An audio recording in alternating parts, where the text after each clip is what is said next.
আসসালামু আলাইকুম। দর্শক, খুশির খবর এই যে বিক্ষোভের ঘটনায় সাজাপ্রাপ্ত ৫৭ বাংলাদেশি সবাইকে আমিরাত প্রেসিডেন্টের ক্ষমা।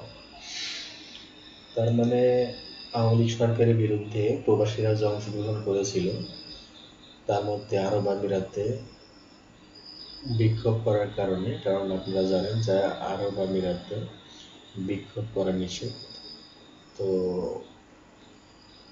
যেহেতু সেই আইন ভঙ্গ করেছিল, এই প্রবাসী ভাইয়েরা ভয় করেনি যে তাদের কিছু একটা হয়ে যেতে পারে, সাজা হতে পারে, কিন্তু তারা শুধু একটা কথাই চিন্তা করেছে, যেভাবেই হোক এই ফ্যাসিস্ট স্বৈর শাসককে হটাতে হবে।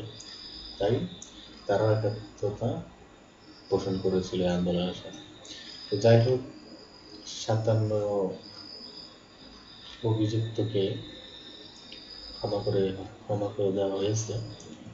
তো এখানে সংযুক্ত আরব আমিরাতে গত জুলাই মাসে বিক্ষোভ করার ঘটনায় কারাদণ্ড হওয়া ৫৭ বাংলাদেশি সবাইকে ক্ষমা করার আদেশ দিয়েছেন দেশের প্রেসিডেন্ট শেখ মোহাম্মদ বিন জায়েদ আল নাহিয়ান।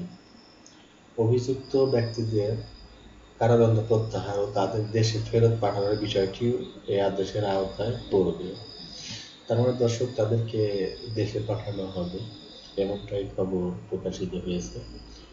প্রেসিডেন্টের আদেশ প্রতিপালনে আরব আমিরাতের attorney general Hamad Al Samsi এর মতো ওই বাংলাদেশের কারাদণ্ড কার্যকর না করা এবং তাদের দেশে ফেরত পাঠানোর প্রক্রিয়া শুরুর নির্দেশ দিয়েছেন। একই সঙ্গে অ্যাটর্নি জেনারেল আরব আমিরাতের বসবাসরত সব নাগরিককে সে দেশের আইনের প্রতি শ্রদ্ধাশীল থাকার আহ্বান জানান। রাষ্ট্র ও এর আইনি কাঠামোর আওতায় মানুষের মতামত প্রকাশের অধিকারের সুরক্ষার ওপরও গুরুত্ব আরোপ করেন তিনি।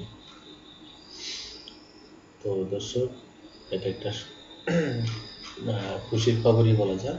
এটা একটা কূটনৈতিক সফলতা এই বর্তমান ডক্টর ইউনূস সরকারের, এটা আমরা বলতেই পারি। তো আজকে এই পর্যন্ত। আল্লাহ।